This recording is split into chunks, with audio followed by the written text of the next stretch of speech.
Greetings and good morning, YouTube and Ops channel. I come today because I finally came and made a decision, which I have been quite wishy-washy on this one.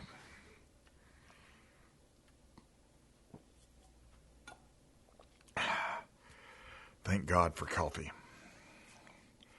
So, I knew that I was going to have to figure out my whole striker-fired carry gun thing.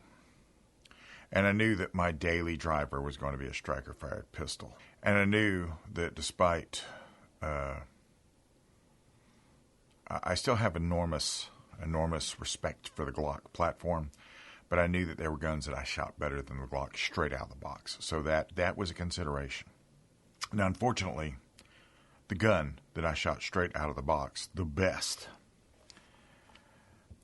was my Sig P320 full-sized. I took this down to C&H Precision and had the Holosun 509T put on it. I've had this Surefire X300 laying around for a while, so I decided to put that on it. And straight out of the box, this gun for me is just, it's just very accurate, very shootable. But it's sort of big, a little too large for daily carry. Definitely, in some circumstances, definitely something that you might look at and say that could be a work gun if you wanted to, one of your outside the waistband rigs. So naturally, I could have gone to the other end of the spectrum, and I could have gone with the Sig P365. Now, this gun, which is nothing short of miraculous, and I have been carrying it because I have been having back problems from here every now and again, they take and put 12 rounds into a little magazine, and I do have the extended 15-round magazine, which is bordering on that edge of where I consider it to be a serious gun to carry. And at the same time, the biggest problem here is, for me, is just where this trigger guard is and where it hits me in the finger. Right here, this part, the grip is a little too small. Having said that, I do carry it. I carry it on a semi-regular basis, depending upon the need. I will not be getting rid of it, and I am thinking about... I've been talking to Taryn Butler. He seems to think the Sig P365 XL is the best carry gun ever made, and we have discussed his version of it. And I don't know, maybe one of those will be in the offing later on down the road. But while this is a special purpose gun, it is not going to be my daily driver. When I first made the soiree back into Sig, my friend Bruce Brucci, who is a longtime Sig lover, I told him I had bought the Sig VTAC, which I found the VTAC with the sight system. The sight system was a little much for me. That's why I went with the more standard XL size. I still wanted something to carry because the VTAC was a big gun too. So he was kind enough to sell me his X-Carry Compact. And this is a pretty good sized gun to carry. It is a 15-rounder. It's the same basic configuration as the Glock 19, which is, big enough to fight with and small enough to hide, all that other stuff. But I have really been smitten with that whole Glock 45 model where it's got the full-size grip and the shorter-sized slide.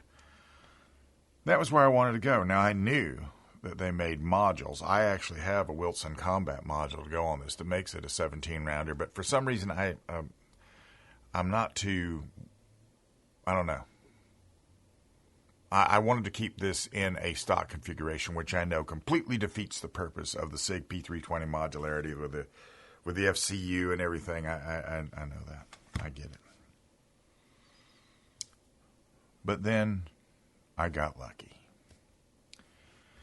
I have a friend, Deweys Lemons. He owns a pawn shop in the upstate of South Carolina, big gun seller. And I called his brother Kendall and I asked him if he had anything because I knew the only gun that I was going to find, because I haven't seen too many of that full-sized grip, the carry size, as they would call it, the X-carry size.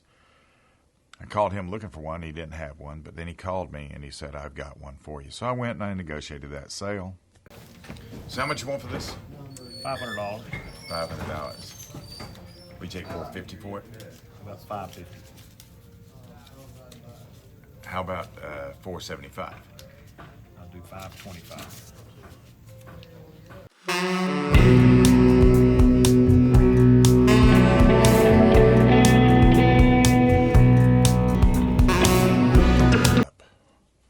This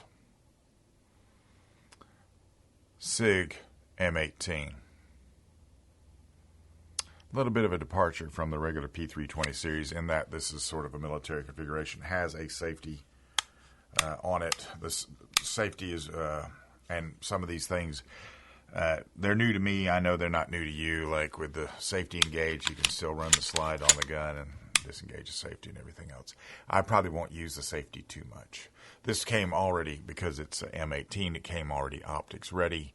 I called C&H Precision and asked them what they had in stock that would fit on this, with a plate that would fit on this gun. And they had the new Holosun EPS, which I don't know that much about, but it's a small, compact little optic. It doesn't, I'm not sure if it has multiple reticles, but I'm just running the dot. This one is a red dot. So I put this on here. I had this flashlight, which is a TLRS 8, which is combination light and laser sight, and if you need that kind of thing. And right now, I've got both DeSantis and a couple other people making holsters for this, so I can carry it. I already have the inside waistband holster figured out, but this, I decided as far as the size, was going to be the gun for me to carry on a daily basis. But had to go to the range.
So, yes, this is going to work.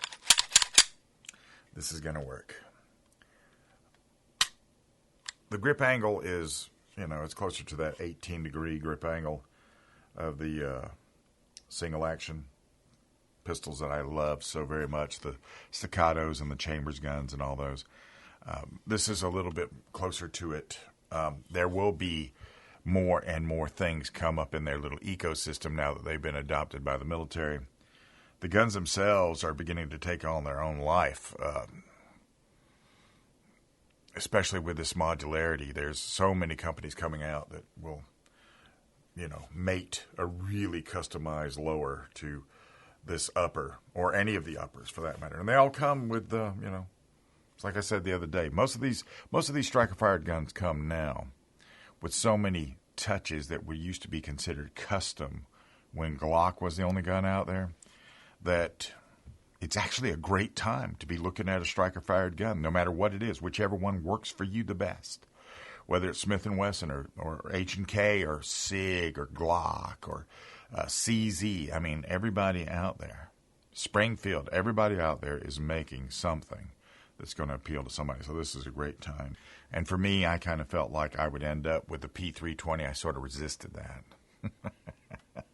I don't know how many P320s I've owned at this particular point. This is the second one of this configuration, not the M18, but the 17-round full-size grip. But I have managed over the last few months to not lose my temper and get rid of these guns. So we have that. I mean, when I got this one, some of you probably seen that video, I was a little less than impressed with this gun. I still do not consider this gun to be in the same sort of league as, say, this gun. But this gun definitely has a place in your carry lineup if you're looking for a smaller gun for certain occasions, or you hurt your back, or you're going to carry in a small container off body, or whatever it is going to be. This has an application in our day today. And that's all I've got on this one. I really appreciate you taking the time to take a look at this. As I said in the last video, I'm trying to reach 40,000 subscribers, which then from there I want to go to 50. And my whole lifelong goal within YouTube is 100,000 subscribers. I don't know how realistic that is at this particular point, but we'll see. So if you like this kind of content, and I hope you do, please give me a thumbs up. Comment down below. Tell me what you think about this. And please, if you are not subscribed, think about subscribing. I'd appreciate that. I'm out of here.